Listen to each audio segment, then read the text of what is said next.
नमस्कार साथियों, स्वागत है आप सभी का। हाल ही में एक नए युद्ध की आहट सुनाई दे रही है। जैसे मैं ये लाइन बोलूंगा आपके दिमाग में अचानक चलने लगेगा, रशिया यूक्रेन चल रहा था, भारत पाकिस्तान आ गया है क्या फिर से, या कोई ऐसा युद्ध आ गया जिसके बारे में हम चर्चा नहीं कर रहे हैं।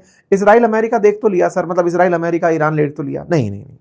एक ऐसा युद्ध जिसकी इंतजार बहुत दिनों से है, जिसको होना है, और उसके होने में बहुत सारे लोगों की बहुत सी एसेट्स दांव पर लगी हैं। मतलब असल में वो वाला युद्ध हो सकता है जब हो तो दुनिया को बहुत ज्यादा नुकसान हो, और नुकसान ही नहीं, वो एक ऐसा युद्ध हो जो शायद विश्व युद्ध में तब्दील हो। किसकी बात कर रहे हैं? जब चाइना ताइवान पर कब्जा करने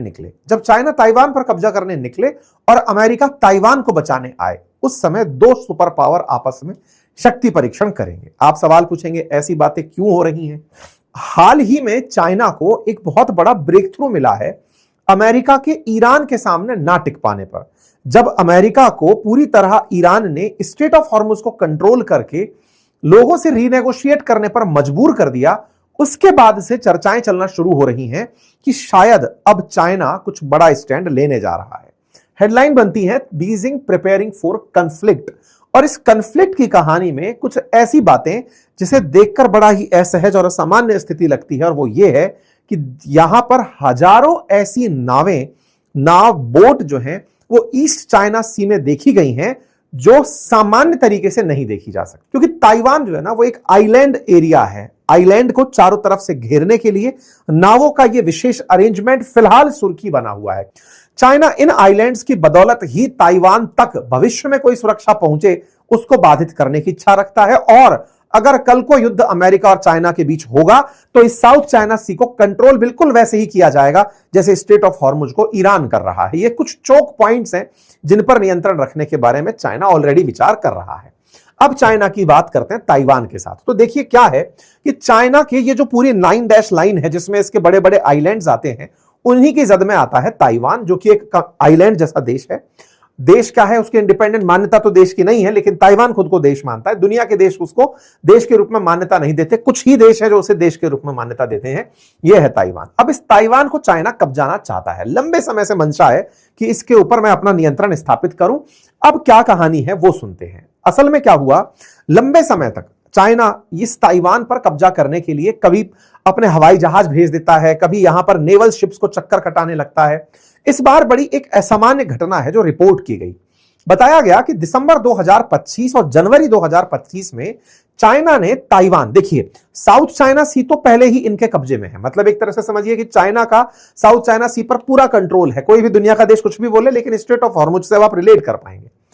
दिक्कत क्या है कि इस ताइवान के उत्तर वाला जो एरिया है, यानी ईस्ट चाइना सी वाला जो एरिया है, जिसके एक तरफ साउथ कोरिया है और एक तरफ जापान है, अमेरिका इन दो जगह से ताइवान के लिए हेल्प भेज सकता है। या तो दक्षिण से भेजेगा या पूर्व से भेजेगा। पूर्व वाले क्षेत्र में चाइना ने एक रिहर्सल किया, और वो रिहर्सल ये था कि हजारों बोट्स को लाइन से खड़ा कर दिया, ब्लॉकेड बनाकर। आइए मैं आपको तस्वीरें दिखाता हूं। ये कुछ तस्वीरें हैं, शायद आपको एक बार के लिए दिखाई ना दे। मैं आपके सामने एक और सैटेलाइट इमेज दिखाता हूं जिसमें आप देखते हैं कि ये ताइवान है। इसके उत्तर में जहां साउथ कोरिया और जापान आपको दिखाई दे रहे हैं, यहां पर जहाज, ये जो है ना बोट्स हैं, ये एक साथ हजारों की संख्या में आकर जमा होना शुरू होती हैं। ऐसे जमा होना शुरू होती है कि आपको लगेगा कि ताइवान तक कोई सहायता पहुंच ही नहीं सकती। 400 किलोमीटर तक बोट्स का जाल बना दिया जाता है। मतलब ये सोचिए कि कैसी वॉर स्ट्रेटजी है। एक और वीडियो दिखाता हूं, इस वीडियो को देखें, 10 जनवरी का वीडियो है।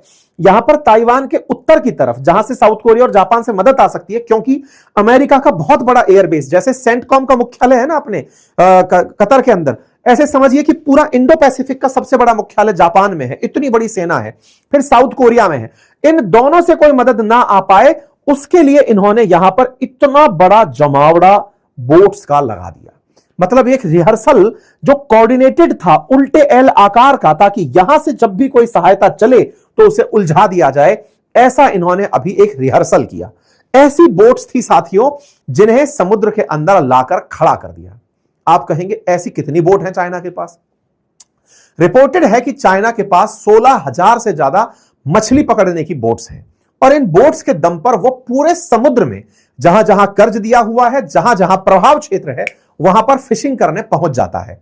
इंक्लूडिंग वो साउथ अफ्रीका तक फिशिंग करने पहुंच जाता है, वो चिली, अर्जेंटीना, वेनेजुएला हर जगह मछली पकड़ने पहुंचता है। लेकिन इस बार इन बोट्स को जिसपे सेना सवार नहीं थी, केवल अवरोध करने के लिए, जैसे कई बार आप फिल्मों में नहीं देखते हैं कि पुलिस कहीं किसी अपराधी को पकड़ने जा रही है, लोग भीड़ रास्ते में छोड़ देते हैं, लीजिए अब पौ पौ करते रहिए, आपको इसको ये माना तो जाएगा नहीं कि कोई अपराध हो रहा है, लेकिन रास्ता ब्लॉक कर दिया है। बिल्कुल वैसे ही साउथ अफ्रीका और जापान से आने वाली जो मदद है वो ताइवान तक ना पहुंचे। साउथ कोरिया और जापान से आने वाली जो मदद है वो ताइवान तक ना पहुंचे, उसके लिए भेड़ बकरियों की तरह इन्होंने बड़ी सारी बोट्स पानी में छोड़ दी हैं।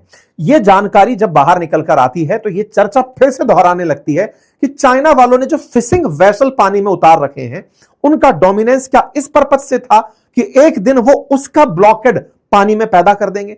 चाइना की मॉन्स्टर फिशिंग फ्लीट पहले भी चर्चा में रही है। एक सबसे जरूरी बात और वो ये कि एक छोटा सा कार्य जो हम अक्सर आपसे रिक्वेस्ट करते हैं वो है चैनल को सब्सक्राइब करने का। मेरे प्यारे साथियों, जहां आप मुझे सुन रहे हैं उसके नीचे एक सब्सक्राइब का बटन दिया हुआ है, जिसे दबाने में कोई खर्च नहीं आता, आपका समय लगता है 2 सेकंड का, लेकिन आपकी ये 2 सेकंड की कीमत हमारे लिए हौसला बनती है।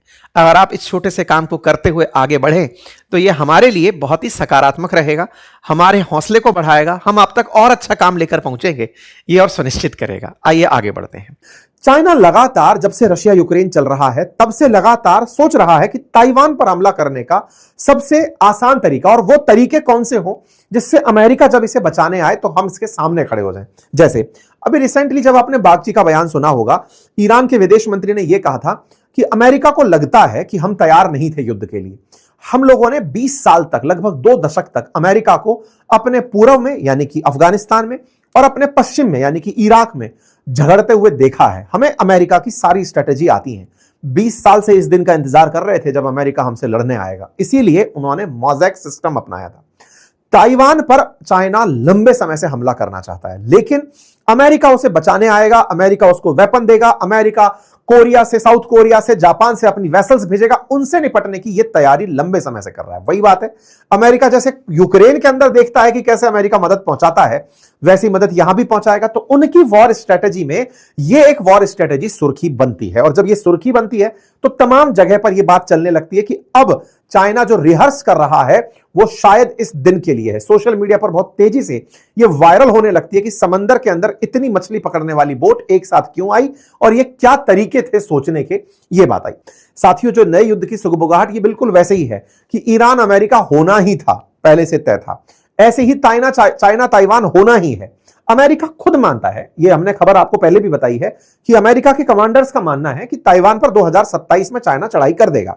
लेकिन क्या वो 2027 से पहले हो सकता है, यही चर्चा आप और हम कर रहे हैं, क्योंकि अल्टीमेटली इसे अब कॉन्फिडेंस आने लगा है अमेरिका के फेल मारने पर और चाइना की सप्लाई चेन के कंट्रोल से। उसे यह समझ में आने लगा है कि पूरी दुनिया में कंट्रोलिंग अथॉरिटी अगर अमेरिका ने खुद को टैरिफ के नाम पर समझा, आप सोचो ना, इस पूरी लड़ाई के विनर के रूप में भी रशिया का नाम आ रहा है कि भाई उसके पास में पूरा तेल था, उसने कंट्रोल कर लिया, उसको युद्ध समझ में आ गया कि ईरान से लड़ोगे कल को तेल हमारा ही बिकवाओगे, तो रशिया इसलिए यूक्रेन छोड़कर ही नहीं निकला। और अमेरिका इस मामले में लगातार फेल हो रहा है। चाइना अपने आप को सप्लाई चेन में मजबूत कर रहा है, अमेरिका यूरोप में अपने आप को पिछड़ता हुआ पा रहा है। उसके जो लगातार सहयोगी हैं वो आजकल चाइना का रुख करके बैठे हैं। सोचो, ये तीनों की तीनों चाइना जाकर आ चुके हैं। ऐसे में अमेरिका अपने साथ के जो मित्र थे उनसे पिछड़ता हुआ जा रहा है और चाइना यूरोप में तोड़ मचा चुका है, रशिया को साथ ले चुका है, ईरान के मित्र के रूप में दिखाई दे रहा है, और अमेरिका गल्फ के जो देश उसके साथ थे उन्हें भी अपने विरोध में बिठाकर बैठ गया है। लेकिन कुल मिलाकर के अमेरिका की हेजिमोनी में ट्रंप ने जो डेंट लगाया कि भाई इनके साथ रहना कितना नुकसानदायक हो सकता है, वही चीज अब बहुत बड़ा एडवांटेज चाइना के लिए बन रही है। कुल मिलाकर अब कहा जाए, चाइना अपने लिए अगली तैयारी कर रहा है, और ऐसे में सारी तैयारी में वो अपने सहयोगियों को जो अमेरिका से बिछड़ते जा रहे हैं उन्हें साथ लेता जा रहा है। कह रहे हैं कि ईरान पर जो हमले हुए हैं इनमें एक चाइनीज एप्लीकेशन था जिसका नाम था मिजार विजन। ये एक एआई जनित टूल था, उसने ईरान की मदद की ये बताने में कि अमेरिकी बेसिस पर कहां कहां क्या खड़ा है। अभी हाल ही में आपने सुना था ना कि इसने ईरान ने उनकी एक सबसे बड़ी डिवाइस तोड़ दी, रडार तोड़ दिया, S-400 फोड़ दिया। ईरान को इतनी प्रिसाइज लोकेशन पता कहां से चल रही थी? बोले इनका मिजार विजन नाम का एक एआई सॉफ्टवेयर है वो इनको जानकारी दे रहा था। वो कैसे दे रहा था? बोले जैसे देखो ये जहाज खड़ा है, आपको दूसरा जहाज यहां खड़ा है उसके बारे में तस्वीर नहीं पता चल रही, लेकिन मिजार विजन इसी को एनहांस कर देता है और वो आपको एक प्रॉपर सीन दिखाता है कि यहां पर और क्या क्या है। मतलब इस तरीके से इस एआई टूल ने ईरान को एज दिया हमला करने में, सैटेलाइट इमेजेस को एनालाइज करने में कि कहां क्या है, और ईरान वहां पर प्रिसाइज अटैक कर पाया। बड़ा नुकसान अमेरिका को हुआ है मिडिल ईस्ट के अंदर, वेस्ट एशिया के अंदर, जहां जहां उसके अड्डे थे वहां पर निशाने बनाए गए हैं, और उन निशानों को बनाने में ईरान अगर कामयाब हुआ है तो उसके पीछे सूचनाओं का, सैटेलाइट्स का योगदान इंपॉर्टेंट है। आप सोचिए इतनी प्रिसाइज फोटो दे रहा है खमेनी के घर की, जो कि वास्तविकता में ऐसी दिख रही थी, उसे रियल टाइम पर दिखाकर दे रहा है। ये सारे काम एआई की मदद से अब चाइना मदद में दे रहा है ईरान को, और उसका परिणाम देखने को युद्ध में मिल रहा है। खैर, कुल मिलाकर इनकी नजदीकी युद्ध के अंदर इन सबका एक साथ होना आने वाले समय में दुनिया को एक नए युद्ध की तैयारी दिखाता है। चाइना को इस समय ईरान का एक सपोर्ट इस बात पर मिला है, ईरान ने कहा है, मतलब एक सुगबुगाहट है कि ईरान जो पेमेंट्स हैं उन्हें भी चाइनीज मुद्रा जो युआन है उसमें लेने की सोचता है। कुल मिलाकर ट्रंप का विश्लेषण बाद में होता रहेगा, रशिया चाइना के साथ खड़ा रहेगा, यह बात अब सबको समझ में आती है। वेस्ट के देश इसके साथ ऑलरेडी है। कुल मिलाकर के चाइना की तैयारियों में सप्लाई चेन बाधित करना सबसे बड़ी तैयारी है, और वो उसकी लगभग तैयारी कर चुका है। आप लोग इस विषय पर क्या सोचते हैं, अपनी राय जरूर कमेंट बॉक्स में बताइए। चैनल पर नए हैं तो सब्सक्राइब कर लीजिए। फिलहाल के लिए इतना ही, बहुत बहुत धन्यवाद।